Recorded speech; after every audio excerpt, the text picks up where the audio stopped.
Bueno, buenas tardes a todas, a todos. Les damos la bienvenida. Mi nombre es Fernando Gaspar. Soy director de creación artística de la Universidad de Chile y parte de la Red de Artes y Humanidades del CUECH, el Consorcio de Universidades del Estado, quien, en colaboración con el Ministerio de las Culturas, las Artes y el Patrimonio, estamos convocando a una serie de conversatorios, también en conjunto con el programa Puntos de Cultura Comunitaria. Soy básicamente muy malo para este trabajo, así que pueden levantar todas las cejas que quieran y alguno podría levantar la mano si me equivoco. Bueno, la red de Artes y Humanidades del CUECH es un espacio de articulación entre las universidades estatales que promueve, por cierto, la importancia de la generación de conocimiento en nuestras áreas, ya sea a través de investigación y también de creación artística. Y este es el tercer conversatorio de una serie de conversatorios que han estado elaborando tanto el CUECH como el Ministerio de las Culturas, que se concreta con un gran evento del cual seguramente nos va a hablar Enrique Riobó, que ahora lo presento, del Ministerio de las Culturas, el cual se llevará a cabo en octubre. ¿Sí? Bien, bueno, tengo también a las panelistas aquí, que ahora las presentaré. Por mientras saludo a Enrique, quien nos va a dirigir unas palabras en representación del Ministerio de las Culturas, es el jefe del Departamento de Estudios. Vi que estaba llegando también Daniela Campos, la coordinadora nacional del programa de Puntos de Cultura del Ministerio, y también va a dirigir unas palabras, un saludo el académico Jorge Castillo, representando a la Red de Artes y Humanidades, y Jorge es el vicedecano de Investigación y Posgrado de la Facultad de Humanidades de la USACH, ¿sí? Así que, o sea, de la universidad en realidad, ¿no? Bien, antes de presentar a nuestras participantes y por supuesto agradecer a Fernanda García, dueña de casa, directora del museo, por realizar o por permitirnos realizar este conversatorio hoy acá. Le voy a dar la palabra a Enrique Riobó del Ministerio de las Culturas, quien va a hacer un saludo y algunas reflexiones sobre la mesa.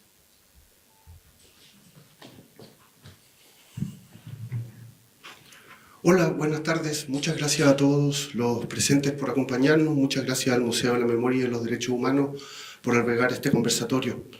El conversatorio Cultura, Justicia e Instituciones es un momento dentro de un camino más amplio, que tiene como un punto de llegada, como decía Fernando, el seminario Cultura como Bien Público, que se va a desarrollar el 10 y el 11 de octubre en el Centro Cultural La Moneda. Pero también es un camino que va hacia un horizonte que es un poco más complejo, que es densificar la noción de cultura como bien público para el desarrollo sostenible.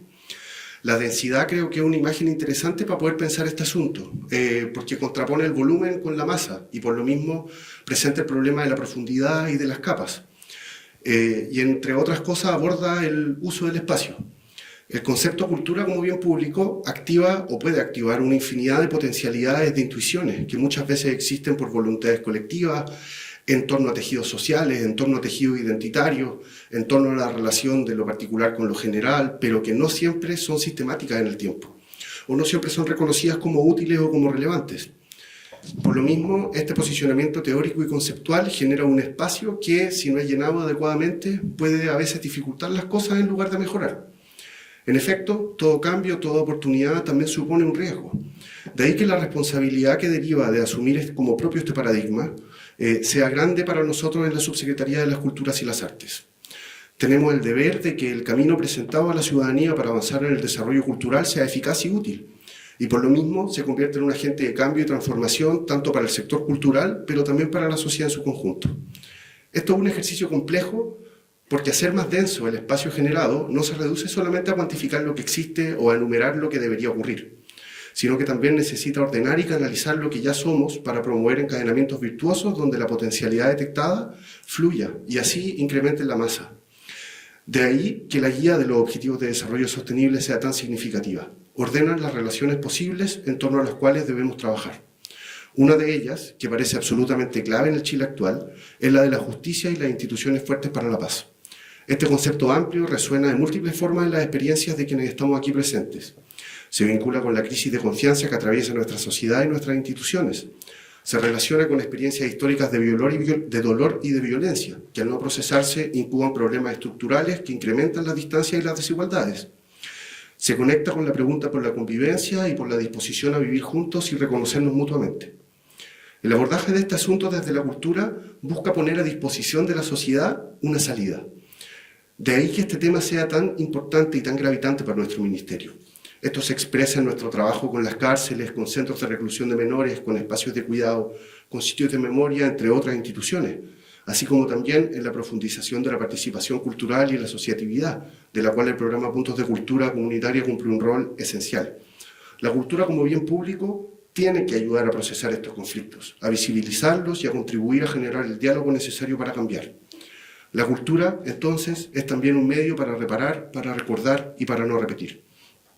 Tenemos la certeza de que el conversatorio de hoy, que hoy presentamos a la ciudadanía, es un aporte decisivo en este proceso. Le entrega peso a una idea que si se toma a la ligera puede estar vacía. El proceso de densificar es también el de construir tramas y redes donde antes no había. Hoy día hacemos eso y con ese horizonte nos seguimos moviendo y trabajando para la necesidad de que la cultura esté cada vez más presente en nuestra sociedad. Muchas gracias.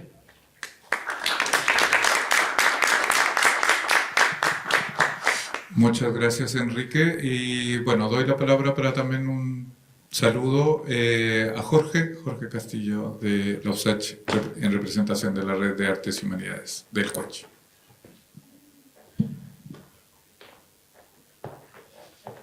Gracias, Fernando. Bueno, un saludo a Claudia, María Fernanda, y Nuri. Gracias por participar de este espacio. Es bastante conocida la distinción griega del tiempo entre Cronos y Kairos. Cronos es el tiempo lineal, secuencial, cuantificable, y Kairos el tiempo del momento adecuado, de la configuración de acontecimientos. Según esa lógica, por lo general navegamos en dos temporalidades.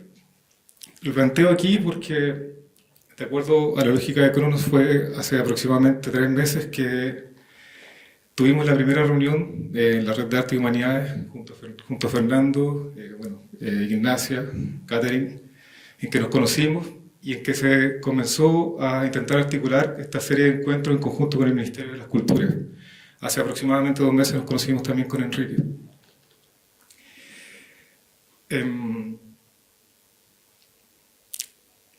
Pero de acuerdo a la lógica de Kairos se ha entretejido también otra temporalidad, que es quizás la del sentido. Y es precisamente la posibilidad de haber comenzado a operar como red de universidades y también como red, a propósito de lo que decía Enrique, en conjunto a otras instituciones como el Ministerio de las Culturas, en conjunto también a espacios que no tradicionalmente tienen relación con las universidades, regularmente. Y a propósito de eso, también se han comenzado a citar otro tipo de transformaciones que ya han dado precisamente sentido a este tipo de relaciones. Por ejemplo, comentar que a propósito de este tipo de instancias se han comenzado a promover maneras distintas de entender la academia, dónde habita la academia y cómo comprender la actividad que desarrollan académicos y académicas, profesores, profesoras y todas las personas que habitan en la universidad. Integrando, por ejemplo, el componente artístico y creativo en estos procesos. Esto también quizás implica que comprendamos las instituciones de un modo distinto. Distinto a como se nos ha enseñado, las instituciones como estos espacios que regulan, que reiteran, que reproducen lo social, para entenderlas como procesos continuos de cambio. Quizás las mismas instituciones se sostienen a propósito del cambio. El mismo cambio es lo que permite que las instituciones se sostengan. Y esto quizás también nos posibilita comprender de un modo distinto la noción de justicia. Quizás la justicia como la posibilidad, la potencia, el derecho a cambiar. Y la reflexividad requerida para esa transformación. Así, por ejemplo, instituciones o espacios como el Museo de la Memoria son instancias que permiten precisamente ese espacio de reflexividad, mostrándonos cómo cuidar, cómo atender un pasado doloroso, abriendo espacios necesarios para posibilitar los cambios presentes y futuros. Muchísimas gracias a la directora del museo por posibilitar que nos encontremos aquí, a Gaspar, a la Universidad de Chile por organizar este tercer encuentro, a la Red de Arte Humanidades, a Ignacia como coordinadora, a Catherine como la persona que está a cargo también de establecer y cuidar los vínculos. Y bueno, nos seguiremos viendo para cambiar juntos también, y juntas. Gracias.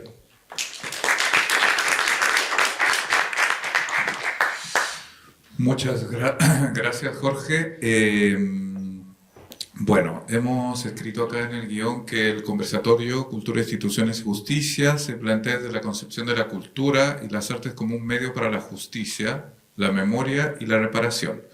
La cultura tiene un rol público que jugar para avanzar en materia de instituciones fuertes y justas que faciliten la convivencia pacífica y al mismo tiempo podamos pensar en el lugar de la cultura como fuente de cohesión social. Y la lucha por mayor justicia y la consolidación de instituciones fuertes como pilares para la convivencia. ¿Sí? Voy a presentar, para que pasemos ya a escuchar a nuestras invitadas. María Fernanda García es actriz, gestora cultural, directora ejecutiva del Museo, ¿no?, de la Memoria y los Derechos Humanos, cuenta con más de 20 años de experiencia en el sector artístico, cultural y entidades sin fines de lucro, incluyendo la dirección de fundaciones y centros culturales, salas de teatro y museos, la producción de proyectos audiovisuales de teatro y danza ligados a los derechos humanos y contra la violencia de género, así como también en la creación y fomento de políticas públicas. Nuri González, artista visual que ha trabajado en su obra los cruces temáticos, procedimentales y técnicos entre las prácticas que determinan el espacio femenino y particularizado de lo privado y aquellos discursos y prácticas que se determinan como paradigma del espacio político e histórico de lo público. En 2013 fue distinguida con el Premio a las Artes Nacionales Altazor en la categoría Grabado y Dibujo por la obra Sueño de una noche de verano. Se ha desempeñado como docente en la Universidad de Chile y la Universidad Tecnológica Metropolitana, UTEM, y fue directora del Museo de Arte Popular Tomás Lagos, MAPA, durante 14 años. Actualmente es profesora titular de la Universidad de Chile y coordinadora del Magíster en Artes Visuales de la Facultad de Artes de la Universidad de Chile. Y Claudia Vicuña, bailarina, coreógrafa académica y subdirectora actual del Departamento de Danza de la Facultad de Artes de la Universidad de Chile. Se ha desempeñado como creadora e intérprete en el ámbito de las artes escénicas. Ha recibido reconocimientos como el Premio del Círculo de Críticos de Arte en el año 2011, además del Premio a las Artes Nacionales Altazor 2006 como Mejor Bailarina y en 2023 Trayectoria Mujer Artista Destacada en los Premios Regionales de Culturas, Artes y Patrimonio de la Región Metropolitana. Desde el año 2017 ha dirigido proyectos de investigación y creación enfocados en la relación cuerpo-naturaleza desde perspectivas ecosomáticas, colaborando de manera interdisciplinaria con el Núcleo Blanco y actualmente está a cargo de la obra Ritoque Campo, que se presenta todavía este fin de semana en el Teatro de la Memoria, la cual recomiendo particularmente, así que pueden ir a ver el trabajo de Claudia ahí. ¿Sí? ¿Estamos?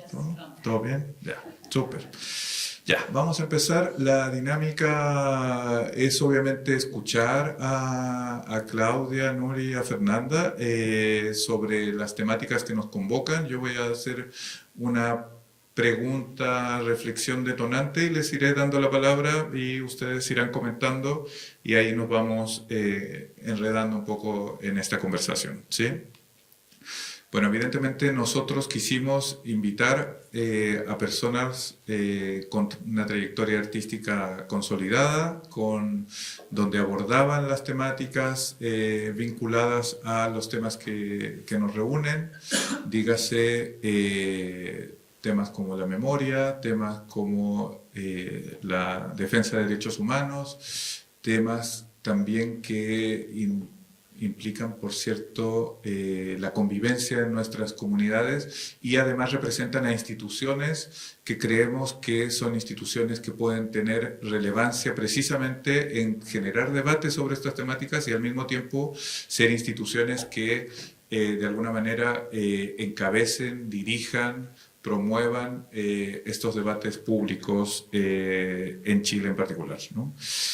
Por tanto, lo primero que me surge preguntarles es sobre el rol de las artes y los artistas para la cohesión social y el mejoramiento de la convivencia. ¿Cómo lo experimentan ellas desde sus experiencias laborales? Por supuesto también como públicos, ¿no? Conocedoras también de otras experiencias, de otros artistas o otros espacios en otras comunidades, y por qué creemos o estamos convencidos todos, que las artes pueden favorecer y estimular, digamos, esta cohesión social y el mejoramiento de la convivencia. No sé quién quiere comenzar.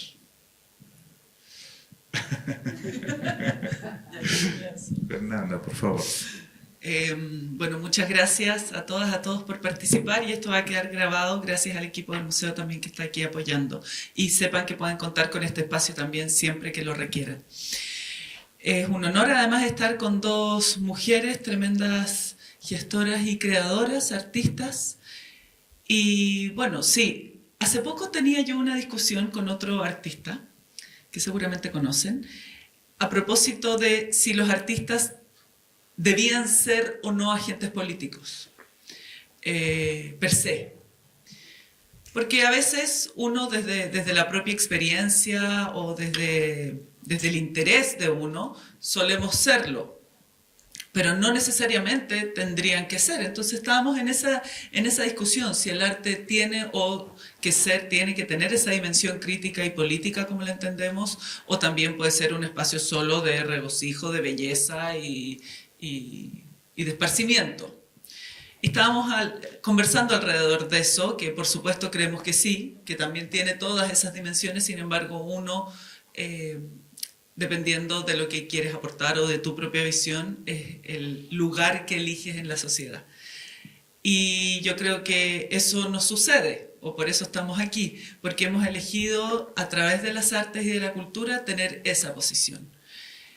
Y es muy interesante porque una vez que la tomamos, estamos absolutamente convencidos y convencidas de que ese es el lugar para aportar en la sociedad, o tratar de aportar, la verdad, y que se generen espacios para la memoria, para la paz, para la comprensión, para el diálogo, para la reflexión, para entender nuestros propios procesos en nuestro país. Y desde esa dimensión hoy en día, claro, el Museo de la Memoria es como el ícono de un espacio que se crea políticamente para la reparación, para la reconstrucción, para la memoria y también para la educación en la paz. Me llegó de rebote un estudio desde Estados Unidos, que lo perdí, entonces lo volví a pedir, en que hacían preguntas a personas que venían aquí al Museo de la Memoria, entre otros espacios de memoria en el mundo, de otros museos de memoria, los del Holocausto, en fin, habían varios, y en Latinoamérica estaba este museo. ¿Cómo salía la gente tras visitarlo? ¿Cómo eran las experiencias? Y era impresionante cómo subía sobre la comprensión y el compromiso hacia la democracia de jóvenes después de conocer estos espacios. Entonces, no es solo un espacio que ya es muy importante para recordar, para dignificar a las víctimas y sus familiares, para nuestra convivencia nacional, sino también porque estos espacios nos predisponen a una comprensión y a tratar de tener y de comprender y de habitar nuestras sociedades en un ámbito democrático, y yo creo que solo con eso ya es muy importante estar donde estamos.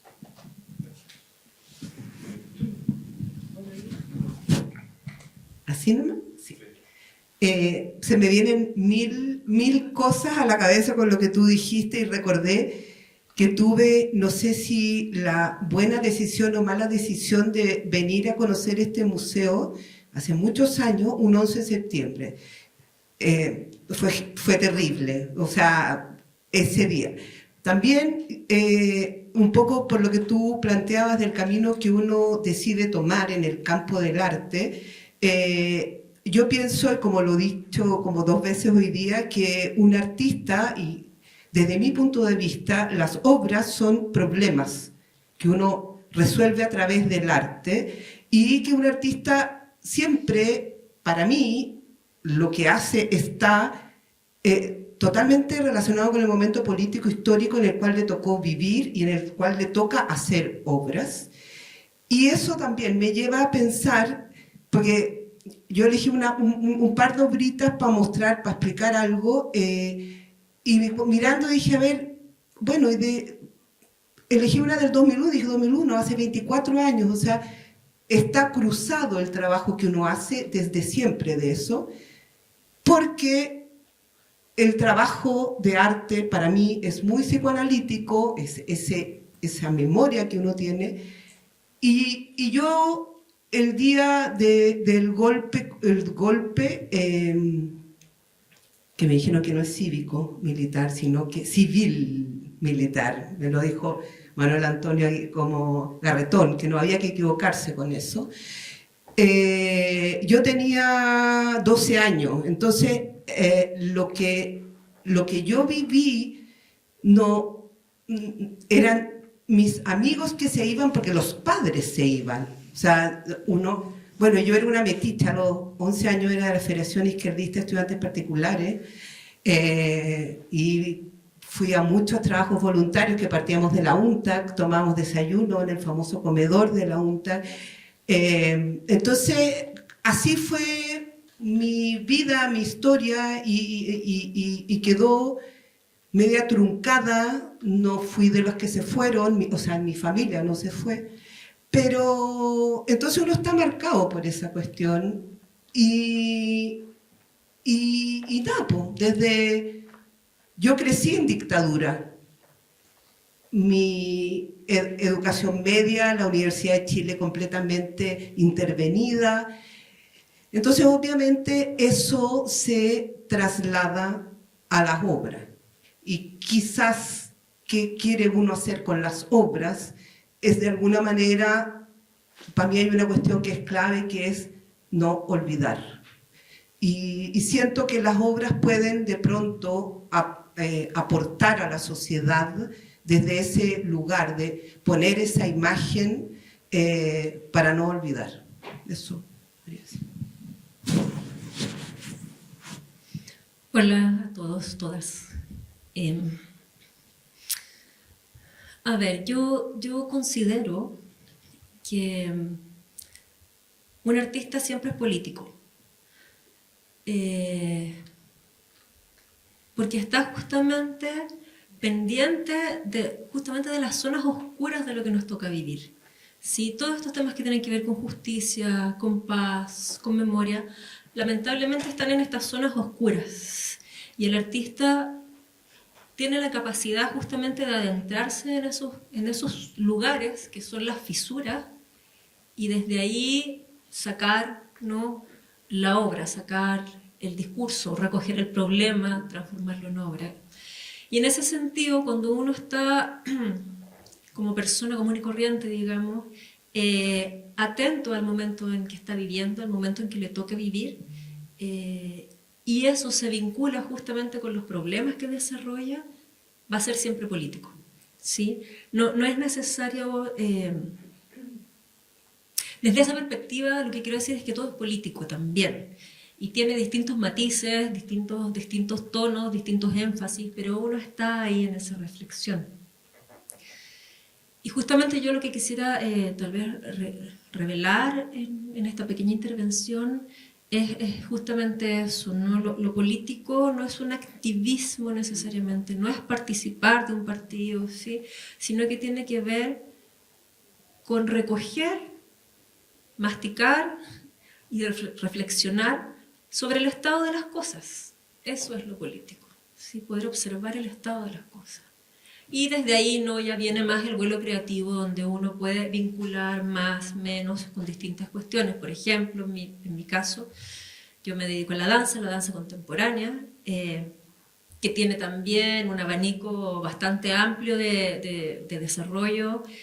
Y, por ejemplo, yo estoy vinculando en la obra que les comentaba recién Fernando,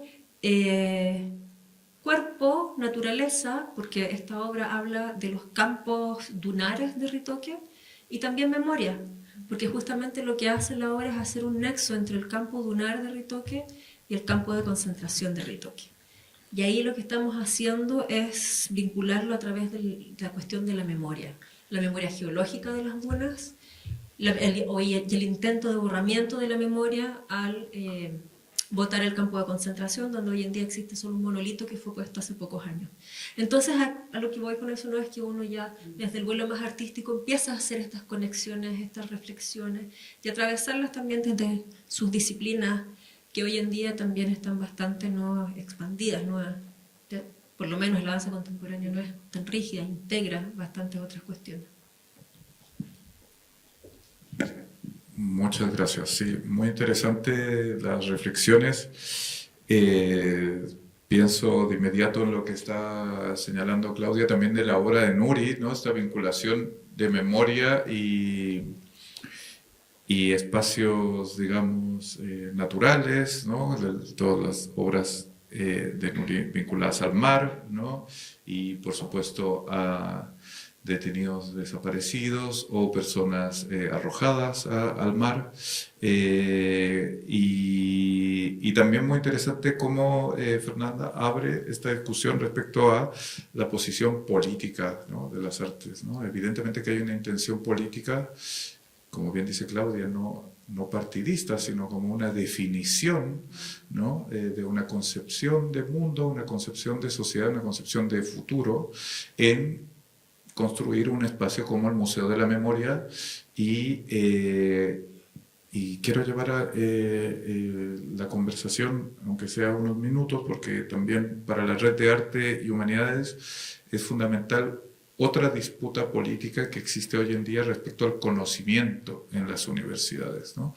Nuri lo sabe muy bien, Claudia también ha sido parte de una lucha que tenemos respecto a la legitimación, por un lado, de las artes como forma de conocimiento, pero también de las diferentes expresiones de las humanidades en sus diversidades expresivas, en sus formatos distintos. Y con esto cierro respecto a si ustedes creen que fomentar la investigación en artes y la creación artística puede también favorecer la resolución de conflictos en nuestras instituciones o por supuesto en la sociedad. Y quizás la pregunta más genérica es ¿por qué promover la investigación en artes, las reflexiones en artes? ¿Por qué promover la creación artística en instituciones como las nuestras, universidades, museos, etcétera? No, hagamos así.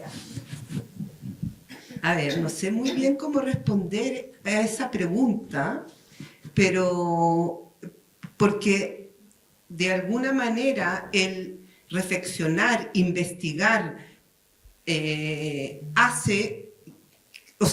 conocimiento, pero también crea diálogo y crea como comunidad.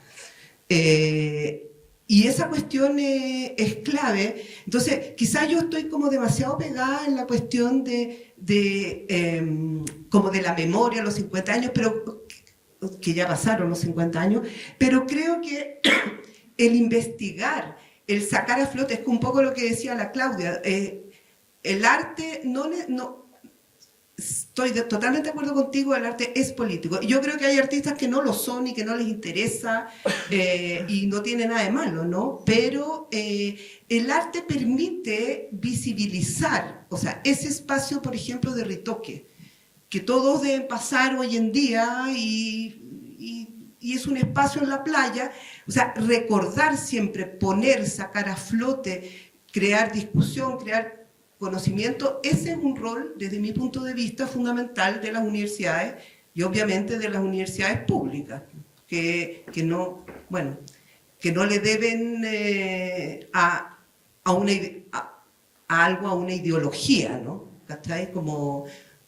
privada o de lucro, qué sé yo, porque ya sabemos que no nos financian y que las universidades públicas tienen que generar sus recursos, lo cual es la gran deuda de esta vuelta a la pseudodemocracia, ¿no? Yo creo que la gran deuda post-dictadura es no haberse hecho cargo de sus universidades públicas y que las universidades públicas tienen que mediar y defenderse y seguir teniendo un rol, y en ese sentido creo que el arte en todas sus expresiones y las humanidades son claves para vincularse, dar cuenta, hacer comunidad y no, bueno, como loro, no olvidar. Eso. A ver, efectivamente yo considero que el ejercicio artístico en la disciplina que sea ya es generador de conocimiento. Lo que pasa es que hay distintas maneras de generar conocimiento y que no tienen que ver necesariamente con esta idea como científica de qué es generar conocimiento, cómo se organiza, cómo se produce y cómo se escribe, ¿no? Ese es un gran problema que tenemos en las áreas de las artes, en las instituciones académicas, ¿sí?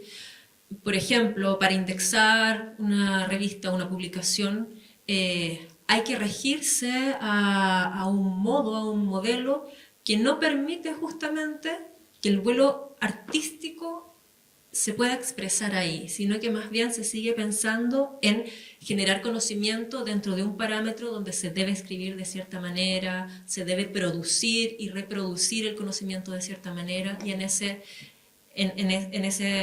sentido es súper estrecho para quienes estamos al interior de la academia y que somos artistas. Sí, somos académicos, es decir, hacemos docencia, hacemos extensión, hacemos investigación, hacemos creación, hacemos todo eso, pero lo pensamos también de una manera diferente. Entonces ahí hay una crítica, digamos, desde el interior mismo de las instituciones que tiene que ver con esa rigidez. Desde ese punto de vista, yo creo que las instituciones debiesen ser más dinámicas, ¿no?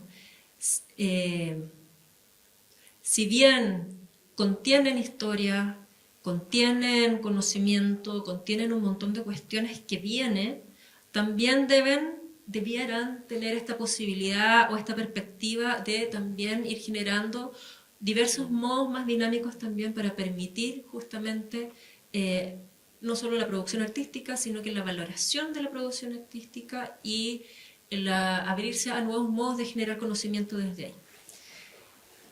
Y justamente creo yo que en la medida en que se abra estos nuevos modos, lo que se hace es generar redes y es generar diálogo, ¿sí? Y es generar un vuelo reflexivo distinto. Y eso también puede ser un componente o una metodología o un modo de entender las relaciones y los vínculos.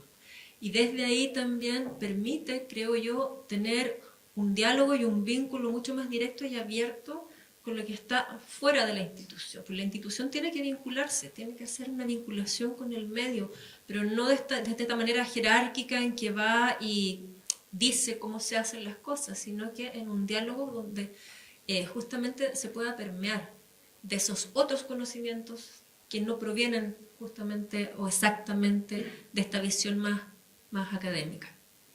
No sé si contesté la pregunta, pero por ahí me fui. Antes de contestar eso me quedé con que en Ritoque que han intentado o lo hicieron, borraron totalmente el centro de detención y tortura que está en las dunas. Sin embargo, también las dunas son un espacio que han intentado borrarse y minimizarse y sacarse a lo largo de estos años en nuestro tipo de sociedad capitalista, que también es nuestra memoria geográfica, petroglífica, no sé cómo decirlo, pero es parte de nuestras memorias ecológicas y cómo eso también se relaciona. Bueno, nosotros que somos un museo, me hago un poco cargo de eso. Es muy importante, por supuesto, la investigación que está dándose aquí en este museo. No es solo museo, sino también tenemos centros de investigación y de archivo del más grande, creo, de derechos humanos del país. Y eso es muy relevante, porque también generamos conocimiento. Sin embargo, el conocimiento, creo que nos sacamos mucho con tener solo investigadores de afuera que vienen y que investigan o que aportan, que sin duda es invaluable, sino cómo sacamos eso a las nuevas generaciones y lo hacemos partícipes de ello. De repente los centros de investigación, para quienes no son investigadores, son una muralla, porque te da susto enfrentarse a algo que no sabes cómo ingresar. Sin embargo, para nosotros como museo, además en esta nueva definición de museos, que no solo guardan colecciones y tienen que hacerse cargo del patrimonio, sino sacarlo, hacerlo vivo, que el museo sea una escuela, tenemos que integrar ojalá, los niños, niñas y jóvenes en ese crecimiento y fortalecimiento del conocimiento a través de lenguajes que les sean cercanos. Y ahí es como el arte entra también de manera muy importante para que estas investigaciones luego se hagan podcast de ficción, luego se hagan pinturas, luego se hagan música, y que ellos también pueden ingresar a través de ese lenguaje a la investigación. Por favor.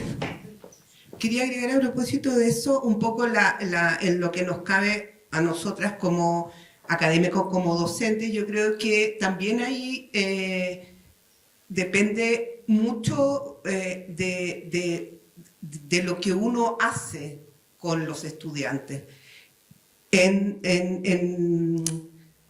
Por ejemplo, para estas generaciones, que uno tiene generaciones, no sé, que nacieron en el siglo XXI, que de repente te dicen, pero ¿ya hasta cuándo con el golpe? ¿Pero hasta cuándo? Yo creo que ahí uno tiene, no sé, al menos yo lo que hago es poner problemas de investigación. Mi taller yo hago en los 2 últimos años, que se llama Exploraciones Visuales. Generalmente las problemáticas que pongo es como, por ejemplo, Villa Portales, investiguen eso. Villa Portales es la radiografía de este país, pasa por todo, es muy impactante. Entonces ahí empiezan a impresionarse, empiezan a ver de lo que era Chile, lo que fue Chile, lo que pasó en Chile. Entonces creo que también uno ahí va traspasando y va haciendo que las nuevas generaciones tengan una conciencia sobre lo que ha sido este país, sobre lo que ha ido pasando. Entonces, ahí también hay un traspaso y una manera, bueno, y ahí uno también conoce esas realidades de muchos chicos que su familia han sido exilados y todo eso, y que a través del arte pueden de alguna manera... Yo el año pasado tuve un chico que su padre, su abuelo era detenido desaparecido, entonces hacen todo un trabajo en relación a eso, y los otros estudiantes ven eso, y los otros profesores ven eso. Entonces siento que por las obras, alejándose siempre, porque estoy completamente de acuerdo que las obras no pueden ser la ilustración del discurso político. O sea, en eso uno puede hablar de los años 60, que sí era así, pero yo creo que hoy día no es así. Pero sí, a través del arte es una posibilidad. En este caso fue la abuela, el día del examen final, que egresaba, que era su marido, el desaparecido. Y ahí me llamó la atención, que no es la primera vez, la dulzura de esa mujer, la generosidad, la alegría. O sea, es bien impactante eso, como habiendo pasado ese dolor, la actitud de ella. Entonces, pasan muchas cosas y yo creo que se van sanando muchas cosas también, o pueden sanarse muchas cosas. Eso. Sí, muchas gracias. Sí, de sus reflexiones me hace pensar Por un lado, interesante que Fernanda habla del centro de documentación a propósito de la pregunta, porque efectivamente este es un museo, como también los artistas se nutren de otros saberes, ¿no? Otras formas de transmitir el saber, en este caso testimonios, obras de arte que se han recuperado. Nosotros tenemos un proyecto interesante que va a iniciar un proceso de residencia en el Foro de las Artes de este año, de una artista muy joven, Sofía Hansen, que hace, que hace un trabajo en torno a las cartas de su abuelo, que se las envía, imagino a la abuela o a familiares, y cómo ella genera un producto, entre comillas, audiovisual de un testimonio y lo descompone visualmente, gráficamente, y lo exhibe en un espacio cinematográfico, micro, así que es un trabajo que va a estar en la Bienal de Artes Mediales el próximo año, que tenemos una apertura de proceso este año en el foro que organiza la Universidad de Chile, pero solo para redondear esta idea de cómo hay muchas formas de transmitir conocimiento que no son necesariamente las validadas o legitimadas por las agencias de acreditación y de valoración del quehacer de universidades, y cómo son tan relevantes para espacios como el museo, como el Museo de la Memoria, ¿no?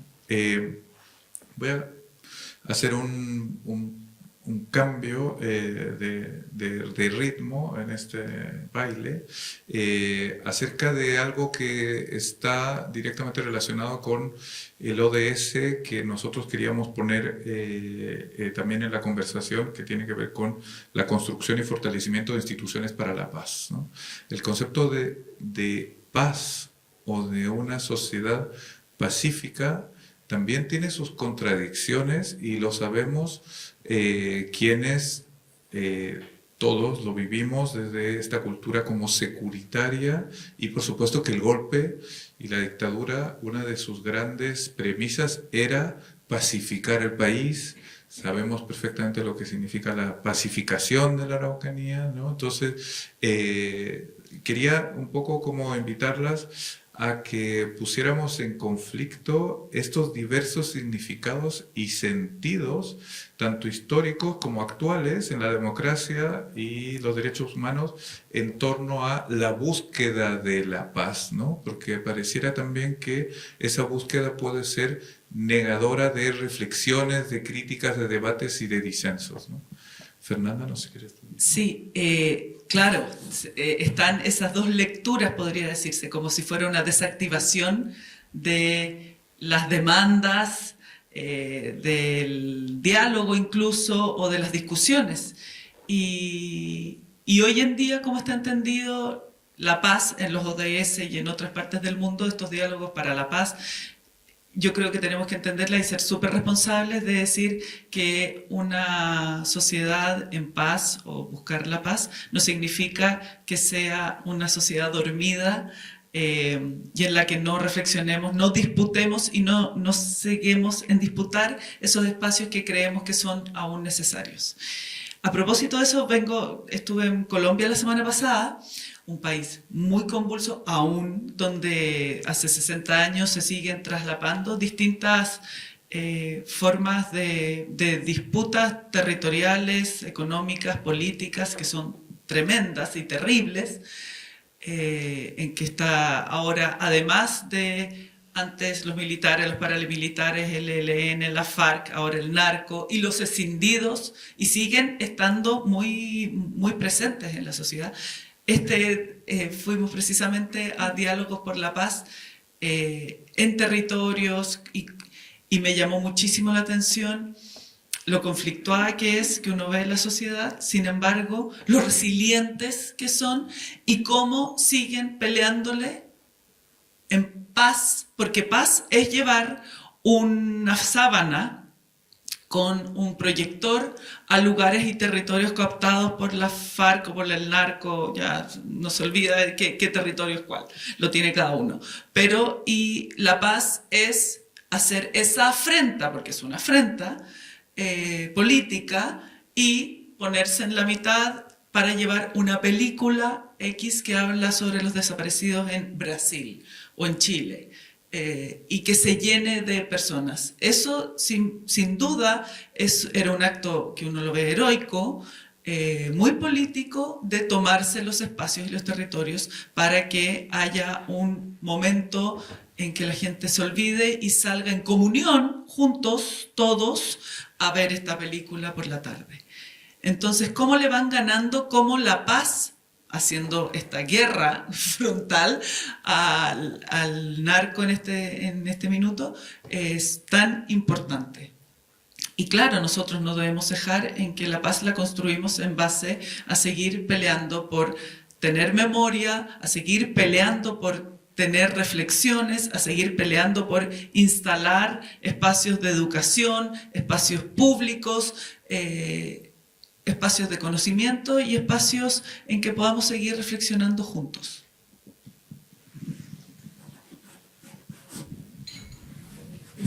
Cada vez más. Súper cortito. Yo la verdad que creo que todo eso es heroico, valorable, pero tú nombras paz y se me vino Palestina. Entonces,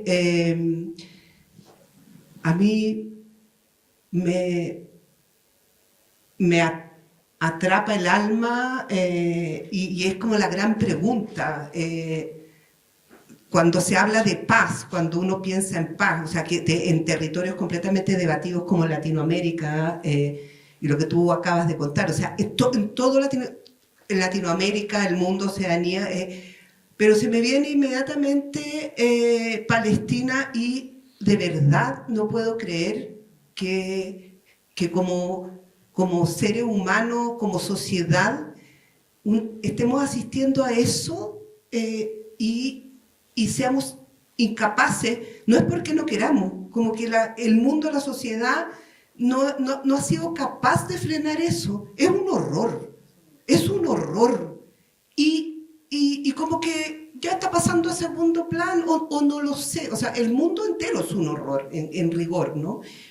Pero ese es como la manifestación.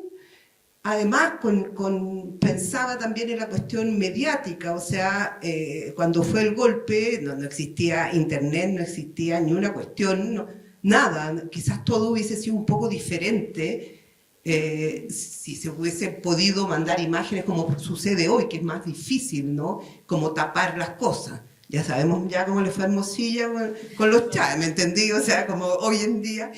Pero se me viene Palestina y digo, la paz, o sea, son los seres humanos o la COSD o la esa, ¿cómo nombraste? O la ODS o la ONU. ¿Qué valor tienen hoy en día si hemos visto ante nuestros ojos y cada día es más terrible? No sé, entonces ahí tengo como un punto de interrogación y como no hay respuesta, no es que no tenga respuesta, es como, ¿qué puede uno decir frente a eso? ¿Cachai? Como encuentro que nos sobrepasa, nos aplasta y eso. ¿Salta? Sí, claro, yo solo pienso en de qué hablamos cuando hablamos de paz. O sea, porque hoy en día yo creo, sin reflexionar tan en profundidad, pero pienso mientras estamos conversando, que a nosotros se nos ha vendido la paz como seguridad. Y la seguridad no necesariamente genera paz, ni siquiera genera seguridad. O sea, ya sabemos todo lo que puede pasar, por ejemplo, en una dictadura que habla y lleva como estandarte la paz. Y claro, podrían no haber asaltos ni robos dentro de ese régimen, pero ahí no hay paz, ni siquiera hay seguridad, porque sabemos las cosas que pasan. Y claro, la paz no es seguridad, pero ¿qué es la paz? Tal vez lo que sí yo podría decir es lo que me imagino que ayuda a la paz, a algo que se llama paz, que tiene que ver con, primero que nada, la educación, por ejemplo, la memoria, la educación cívica, que no existe, que son todas cuestiones que justamente lo que se ha tratado de hacer es de ir borrando, ¿no? De ir sacando, de ir quitando, porque genera reflexión, genera opinión, te da la capacidad de poder observar la injusticia. La paz tiene que ver con la justicia, ¿no? Sabemos, ¿no? No hay justicia, o sea, no hay paz si no hay justicia, no hay olvido si no hay justicia. Entonces, claro, no es baladí todo lo que se ha ido quitando de la educación, no solo la educación del colegio, sino que eso, por supuesto, se cruza con las familias y se cruza con lo que nos venden y nos tratan de hacer entender o creer qué es la paz o qué es lo importante, qué es lo interesante. Y en ese sentido, por ejemplo, vuelvo a la cuestión de la memoria, uno no hace memoria solo cuando se cumplen los 25 años, los 50 años, los 100 años. La memoria debiese hacer diariamente, porque si no, no es memoria, no es un ejercicio de memoria, es un evento de memoria, así como el evento de la paz, digamos. Eso. Muchas gracias Nori por traer el tema de Palestina, la conversación que seguramente a todos nos genera esta sensación de frustración, de conflicto, ¿no? Y por cierto también a lo que comentaba Fernanda también sobre Colombia, digamos, el tema de la paz en América Latina no es cualquier cosa, digamos, ¿no? Hemos vivido conflictos desde armados hasta de convivencia tan dolorosos como todas las dictaduras que ocurrieron en Sudamérica y Centroamérica, por cierto, ¿no? Y que además es muy escabroso como hay como vueltas, ¿no? De nuevo en estos gobiernos totalitarios que han surgido o se han ido consolidando. Nos acercamos como a las preguntas finales, por supuesto también darle espacio al público, a nuestros invitados como Jorge, Enrique, Daniela, no sé si quieran participar también con algunas reflexiones. Tengo como esta referencia respecto a experiencias históricas donde la cultura y las artes o el patrimonio aparecen como medios relevantes para procesar y recordar y reparar, ¿no? Entonces,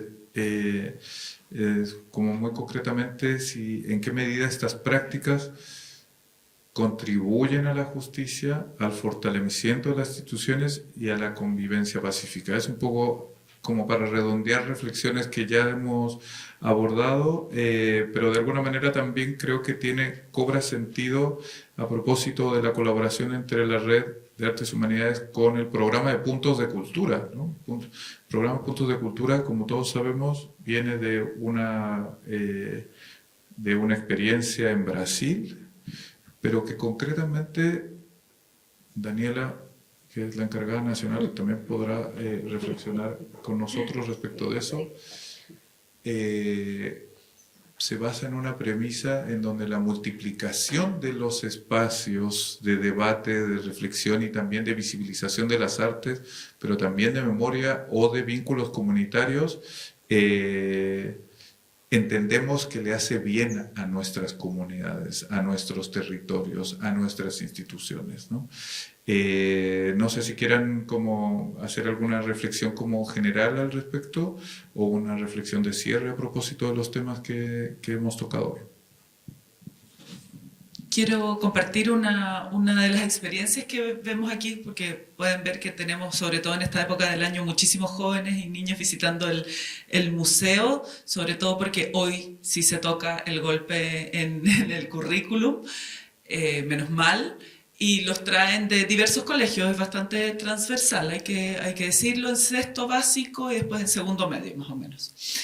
Pero igual, muchos jóvenes hoy en día ven el golpe como veíamos nosotros, Bernardo Higgins, Arturo Prat y no sé, el presidente de alguno, y era como lo mismo, historia. Entonces, ¿cómo vincularlos con esta historia reciente para que no sea algo del pasado ajeno a ellos? Y me acordé y cómo hacerles este traspaso y este compromiso finalmente con los derechos humanos y que no quede en una nube los derechos humanos, algo como muy ajeno a su realidad.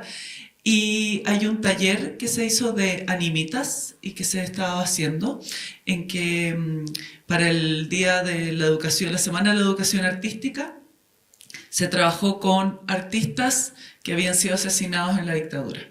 Entonces, claro, nosotros conocemos el caso de Víctor Jara, por supuesto, Jorge Peñajén y algunos señeros, y aparecieron unos que no conocíamos. Un cantante peruano, por ejemplo, que justo estaba aquí de paso, de vacaciones, y lo tomaron. Entonces los chicos empiezan a conocer en grupo y hacen las animitas. Entonces tienen que conocer la historia de cada uno de ellos y de ellas, porque también estaba Carmen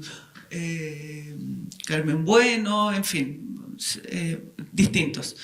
Y les hacen unas animitas y se empiezan a involucrar en lo que ellos hacían, en la música o en el cine, qué cosas, y de esa forma se involucran, y es una manera de traspasar el conocimiento en que ellos son parte también y se sienten responsables de ellos. Y cómo cada uno de estos grupos hacía esta animita y les ponían cosas con todo el amor, y cómo ellos eran después portavoces de esta historia. Por lo tanto, ellos se comprometían, y es una forma muy pedagógica, artística, pero muy concreta de hacerles el traspaso de memoria y que en el fondo sean ellos ciudadanos y que formen parte de una sociedad en que realmente entiendan lo que significa la dictadura, entiendan lo que significa una democracia y entiendan lo que significa la valoración a los derechos humanos. Yo creo que esas también son formas en que nosotros tenemos que comprometernos a traspasar. Sí, yo cortito quisiera solo decir que justamente el arte, no hablo de cultura, hablo del arte en particular, tiene la capacidad de ser un medio para poder decir aquello que está prohibido que se diga o aquello que no tenemos tan claro, pero que estamos ahí sintiendo o percibiendo, ¿no? Entonces, desde ese lugar, la producción artística efectivamente es un lugar donde se guarda la historia, los hechos concretos, el sentir de ese momento, ¿sí? No solo como el gesto de lo concreto, sino que también de aquello que no se decía y que no se podía verbalizar porque era más inasible. Entonces, en ese sentido, salvaguardar, ¿no?, toda la producción artística es súper importante, porque también es una manera de hacer historia, de poder ver la historia, de poder entenderla desde otro lugar y de poder guardar la memoria y cuidar la memoria. Y en ese sentido también es súper importante que luego esas obras tengan espacios donde mostrarse. Entonces ahí un poco lo que tenía que ver con tu pregunta, ¿no?, los espacios que guardan, ¿no?, el arte. Y efectivamente eso, claro, va a ser finalmente, es formativo, genera reflexión, y además está el hecho concreto, y que tal vez para algunos puede ser más banal, que tiene que ver con la belleza. Sí, la belleza de lo monstruoso, de lo terrible, pero también hay una experiencia estética ahí que te acerca a ciertos momentos y a ciertos hitos.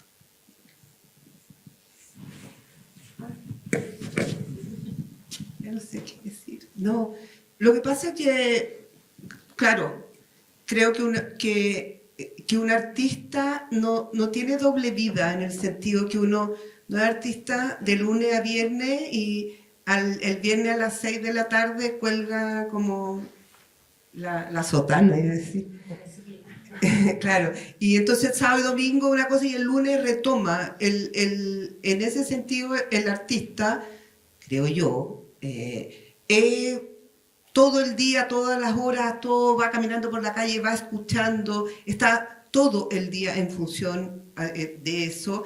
Y más encima, si uno es artista y además es docente, por lo tanto tiene como una responsabilidad de guiar, porque desde mi punto de vista es guiar y hacer ver lo que ellos están haciendo, ahí sí yo siento una responsabilidad política. O sea, yo ahí no es que tenga medias tintas o no, yo creo que uno tiene una postura y esa postura es clara, porque creo que para mí es mi responsabilidad hacer que esos jóvenes conozcan la historia, ¿no? Y no sé si será intervencionismo, que se me da lo mismo además.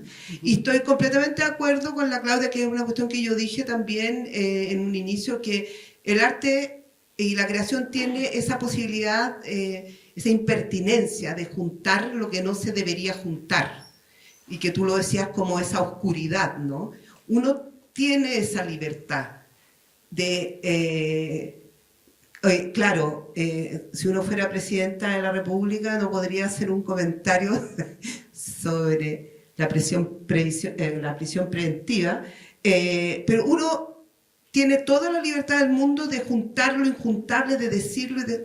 Para mí, creo que uno también se lo ha ganado después de haber crecido en dictadura, donde uno no podía decir, uno tenía que mirar para el lado, entonces ese espacio del habla... y que a través de el arte y las obras quizás se puede crear como un espacio de conocer. Y solo para cerrar, que estoy completamente de acuerdo en relación, o sea, creo que lo que estamos padeciendo también hoy tiene que ver, es el directo resultado de haber lucrado con la educación. O sea, haber sacado filosofía, y haber sacado historia, y haber sacado educación cívica de la enseñanza media. Y no es para que sean filósofos, sino que para entender la diferencia entre el bien y el mal, ¿no? Educación cívica es para saber por qué existe un congreso y por qué son diputados y tal. Entonces, hoy estamos padeciendo el que durante la dictadura se haya decidido lucrar con la educación. Y esa cuestión es feroz. Pero creo que el arte de algo sirve, supongo, espero. Eso. Muchas gracias. Vamos a abrir un espacio de preguntas y comentarios, ideas en torno a lo que han reflexionado. Por ahí, ¿El micrófono? el museo tiene un micrófono, así que muchas gracias. Hola a todos, a todas. Me presento, soy Mauricio, pertenezco al Consejo Vecinal del Teatro Comunitario Novedades y somos un grupo de vecinas y vecinos que recuperamos un espacio abandonado y nos dieron la posibilidad de generar una cogestión del espacio, pero en donde nosotros tenemos un control mayor. Escuchándolas, digamos, es súper interesante, pero sentía yo el peso de la institución sobre el resto de la sociedad y al revés, nosotros nos esforzamos por desarrollar una cultura comunitaria en donde la cultura no es algo que se nos enseña, sino que construimos entre nosotros y nosotras, ¿no? También hay espacios para el arte, hay vecinos que son artistas y que han expuesto sus trabajos en el teatro y se genera ahí una dinámica, ¿no? que a nosotros nos gusta mucho. Mi inquietud es la siguiente, a propósito de lo que estaban hablando y de los puntos de cultura especialmente. A mí me llama la atención, por ejemplo, nosotros estuvimos revisando los puntos de cultura y descubrimos que había muchos puntos de cultura que son empresas. Y hay muy pocas que son de cultura comunitaria, lo digo abiertamente al lado de... sin temor a equivocarme. Y la inquietud que nosotros teníamos es qué entendían por cultura. Porque, por ejemplo, nosotros estamos acá en el barrio Yungay, hay un sector que trabaja la idea del turismo cultural, y nosotros estamos trabajando la cosa más popular, ¿no? El vecino y la vecina que con dificultad llega a fin de mes, que de repente llega los días miércoles, ve una película, por ejemplo, el Museo de la Memoria nos ha prestado en algunas ocasiones películas que damos gratuitamente, y nos relacionamos con los vecinos, tenemos una relación también con la gente que va, que es distinta, ¿no? Nosotros no los vemos como clientes pasivos que llegan a comprar un producto y se van, sino que ellos conversan con nosotros, conversamos la historia del teatro, hablamos del barrio, hablamos de la posibilidad también de que ellos presenten cosas, que hagan reuniones, etcétera, ¿no? Llegan abuelitas a hacer yoga, hay todo tipo de actividades y expandimos la noción de cultura. Entonces, este tema de los puntos de cultura, que esa era la inquietud que aprovecho yo porque no tenía idea que también se podía hablar, nosotros de repente lo vemos como que hay grupos que lo ven como una especie de fondar chico, más que una oportunidad de desarrollar un trabajo. Ese es el temor que tenemos, que se produzca eso. Y por el otro lado, empresas que son, por ejemplo, puede ser un café, que abren espacio para una galería y ya sienten que están haciendo un trabajo cultural en el territorio, que a lo mejor conceptualmente puede ser, pero nosotros lo sentimos muy distante. Entonces, el apoyo tampoco es mucho, ¿no? Porque el presupuesto es bajo, ¿no? O sea, las prioridades de los gobiernos van por otro lado, ¿no? La cosa carcelaria, las policías, etc. A propósito de la justicia y la paz. Y nosotros nos hemos dado cuenta que, por ejemplo, en nuestro entorno va mucha gente, a ninguno de los vecinos que participamos ahí nos han asaltado. Se supone que el barrio Yungay es como la franja de Gaza de la delincuencia, pero nosotros nos damos cuenta, por ejemplo, que la zona del barrio Yungay donde hay menos espacios de esta naturaleza es donde más pasan hechos delictuales. O sea, por ejemplo, Yungay Norte, que es de San Pablo hacia Balmaceda, está lleno de puntos de crímenes, qué sé yo. El corazón de Yungay, que para nosotros es San Pablo o Agustina, no. Es mucho más bajo, salvo en la periferia, más hacia Matucana. Entonces, mi pregunta, mi inquietud, y lo planteo a propósito de los puntos de cultura, es eso. ¿Cuál es el objetivo de los puntos de cultura? ¿Por qué tienen esa noción de cultura tan laxa que permite que un empresario acceda a 10 millones de pesos y lo mismo un esfuerzo cultural comunitario que a duras penas se sostiene? Esa es mi inquietud. Muchas gracias. No sé si... Me pasó el micrófono. Sí. Si quieres hablamos en el café. Bueno, yo aprovecho también, agradecer el conversatorio y un poco también complementar la idea de estos conversatorios camino al seminario que vamos a hacer en octubre. Tiene que ver con justamente ver la cultura como un bien público, ¿no? O sea, como poner esa temática en discusión. Y el desafío que nos hemos planteado desde el Ministerio con el Departamento de Estudio, con Enrique, con la Red de Artes y Humanidades, es justamente vincular esta tríada, ¿no? Que es la academia, el territorio y la institucionalidad pública, digamos, las políticas culturales. Y justamente porque se da esto, ¿no? O sea, escuchando todas las conversaciones y las reflexiones, efectivamente como la academia se mira en sí misma hacia sí misma. Entre los estudiantes y lo que recoge de alguna manera de la sociedad a través de los estudiantes, ¿no? El territorio, por otro lado, los puntos que efectivamente la institucionalidad reconoce a partir de ciertos criterios y que efectivamente ve los criterios, pero también ahí el territorio, dentro de las bases, por ejemplo, existe la posibilidad de reclamar y decir, oiga, ese punto, esa organización no es un punto de cultura, por favor, saquémoslo, y es parte de los procesos donde tenemos que iniciar ahora, ¿no? Que son esas retroalimentaciones también territoriales con la institucionalidad, donde la institucionalidad tampoco está acostumbrada a tener esa relación, porque siempre ha tenido una relación fondarizada, ¿no? O sea, el concurso paga un proyecto y Puntos de Cultura tiene un objetivo de generar un registro de organizaciones territoriales para poder generar un trabajo cogestionado de ida y vuelta, ¿no? Y de alimentar esta política pública.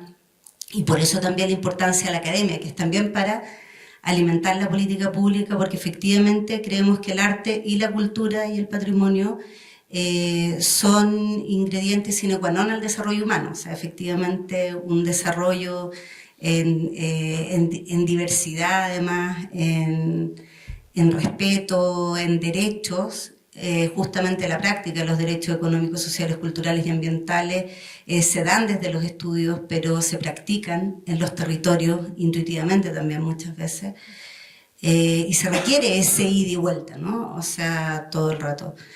Entonces, bueno, dejar un poco como planteada también la pregunta, ¿qué pasa?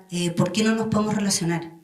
Porque finalmente cuando hablamos de justicia, de convivencia, de paz, algo nos pasa socialmente donde cada grupo se siente en sí mismo como dueño de, no sé, de una forma de mirar el mundo, de diversidad, o nos pasa mucho a nosotros, o sea, todos hablamos mucho de la solidaridad, de la colaboración, pero es increíble cómo socialmente somos, cada uno se mira a sí mismo y cada uno busca sus propios intereses y espera que el resto busque para el resto, pero como que en realidad no, algo nos pasa ahí como sociedad. Entonces, un poco la pregunta y la invitación a las panelistas es reflexionar cómo vemos esa conexión, digamos, o sea, cómo convivimos, digamos, ¿no? Cómo convivimos la academia con el territorio.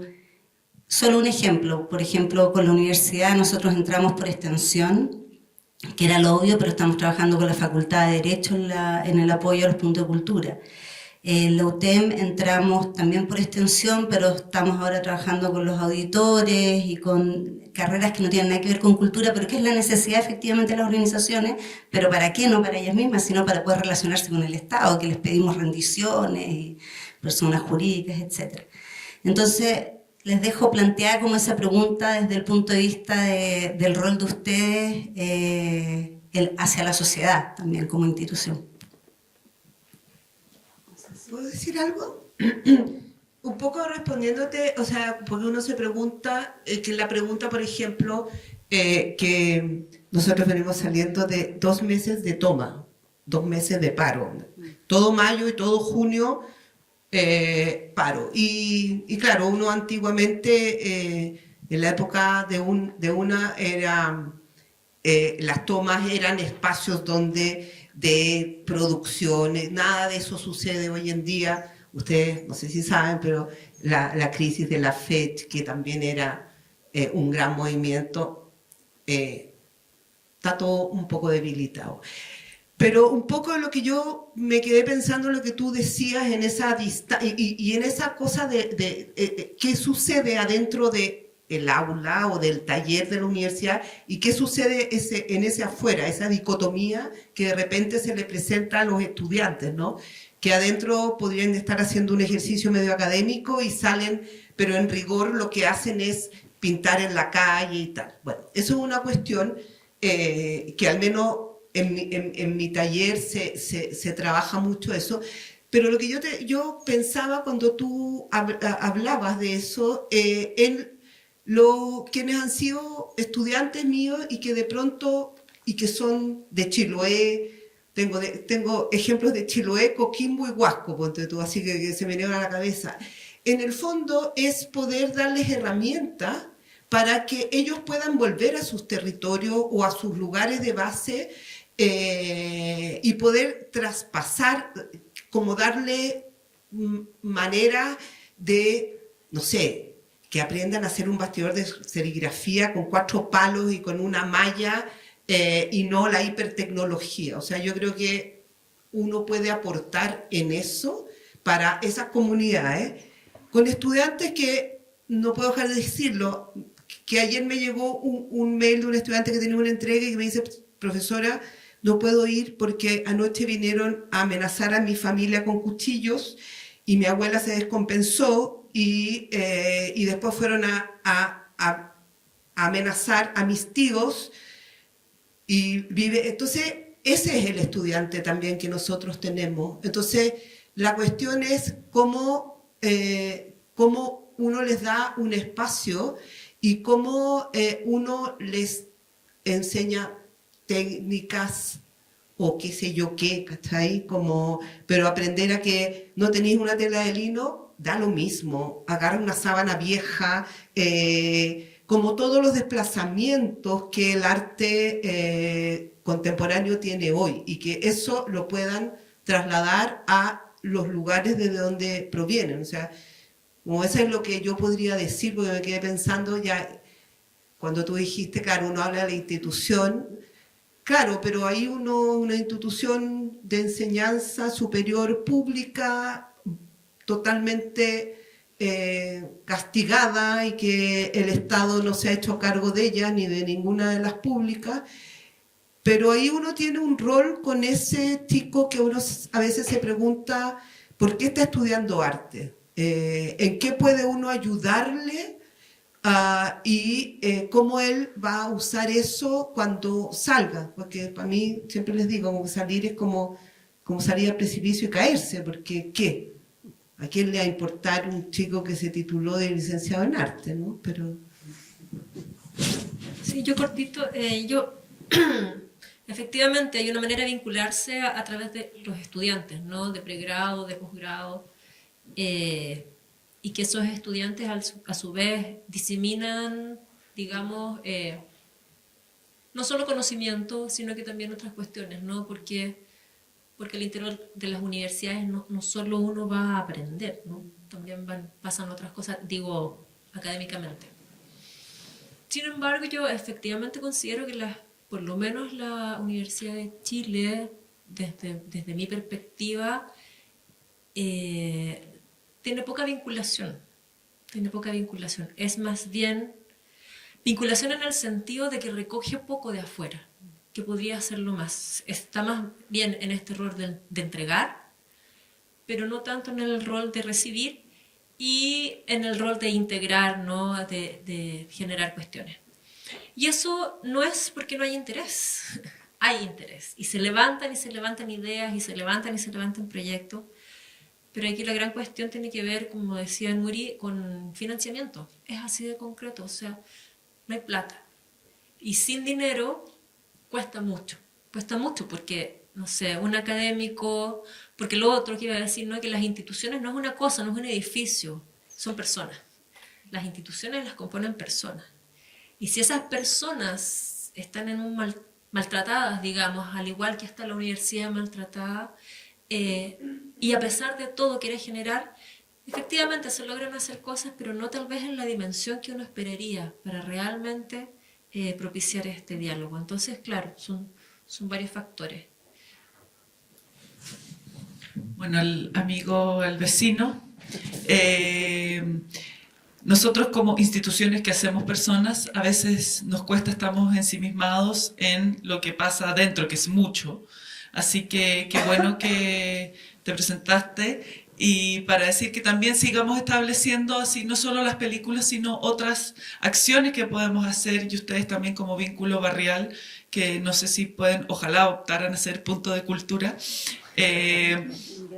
pero si no es ahora, después, pero sin embargo son un punto de cultura súper importante de vinculación, porque tiene que estar el arte y la cultura en distintas capas, y en esas capas, por supuesto, nosotros como institución Museo Nacional no podemos llegar, quisiéramos, pero a veces es muy importante que hayan estas distintas capas de vinculación interpersonales. Eso, y bueno, agradezco realmente este espacio. Yo creo que ya estamos terminando, y cómo seguirnos vinculando. A mí me preocupa muchísimo la banalización de los íconos, como la vanaglorización hoy en día de la dictadura y de la figura de Pinochet, y cómo eso ha surgido casi como un icono pop. Y cuando uno le pregunta a los chicas de las nuevas generaciones, es como que lo pueden ver muy, muy arriba y les llama mucho la atención, y la banalización de eso es súper peligrosa, así como lo es en esta experiencia en Colombia, donde en la exposición grande que hay de los 60 años y que se hizo la Comisión para la Paz y la Verdad, se hizo una exposición. Y hoy en día van muchos alumnos, y lo primero que hacen es sacarse una foto con, ¿cómo se llama el patrón del mal? ¿Cómo se llama? Pablo Escobar. Lo primero que hacen es sacarse una foto con Pablo Escobar, una selfie, y eso es lo más importante. Entonces los mediadores están vueltos locos tratando de hacer una buena mediación y guía de la exposición, y todos lo único que les interesa es sacarse la foto con Pablo Escobar. Y en eso no solo, o sea, no son responsables ellos, sino también todos los medios, como también la narcocultura alrededor de eso es tan complejo después de parar. Y bueno, también los chicos hoy en día son la primera generación que tienen el coeficiente intelectual más bajo que sus padres, y eso es gracias a las tablets y a una forma que se está educando. Y eso es súper peligroso. Eso da para otro debate y otro congreso, pero bueno. Muchas gracias, Fernanda. Tengo algunos avisos. Bueno, primero pedirles obviamente un aplauso a nuestras participantes del conversatorio. Y muchísimas gracias a Fernanda por acoger este conversatorio, a todo el equipo técnico del museo, de la red, los profesionales de la Red de Artes y Humanidades y también de la Dirección de Creación Artística de la Universidad de Chile. Hay un cuarto conversatorio que estará a cargo de la Universidad Metropolitana de Ciencias de la Educación, UMCE, que se realizará la segunda quincena de septiembre. Así que si quieren seguir en Instagram, entiendo, la Red de Artes y Humanidades, podrán tener más detalles sobre eso. Por supuesto, el aviso respecto a lo que nos comentó Enrique en el mes de octubre, el seminario Cultura como Bien Público en el museo, en el centro de Palacio de la Moneda, Centro Cultural, y comentarles que el encuentro de creación artística más importante de la Universidad de Chile, ahora me toca a mí hacer como mi reclame, el Foro de las Artes, tendrá su 10ª edición entre el 10 y el 26 de octubre y estamos prontos a lanzar la programación, así que también nos pueden seguir en el Instagram Foro de las Artes. Y también en ese marco, y esto es para compartir un trabajo en donde escribieron Fernanda y donde también escribió Claudia Vicuña y otros artistas de la universidad y fuera de la universidad, como Alberto Curapel, como Enrique Matei, como la senadora Fabiola Campillay. Estamos recientemente, esta semana, terminando de publicar el libro del Foro de las Artes 2023 a propósito de los 50 años del golpe de Estado, que tuvo como línea temática Memorar al Porvenir el año pasado, y en nuestro Instagram, Foro de las Artes, en las redes, y acá me dicen que hay un QR con el cual pueden ustedes acceder inmediatamente al libro. No hemos, aquí ya me están mirando las autoras que ni siquiera hemos tenido la deferencia de mandarles un correo, pero esto está así, salió del horno como más o menos anoche, así, entonces ahí pueden ustedes acceder al libro y con las reflexiones de 10 artistas o directoras de espacios o promotores de temas de derechos humanos. Así que muchísimas gracias a todas y a todos por estar acá. Nos espera afuera un seguramente muy necesario café con el frío que está haciendo y un cóctel, y también me piden que no se vayan y se acerquen acá para hacer una foto grupal, ¿entiendo? ¿Sí? ¿Quieren? ¿Se necesita? Sí, ¿verdad? Los colegas. Así que muchas gracias.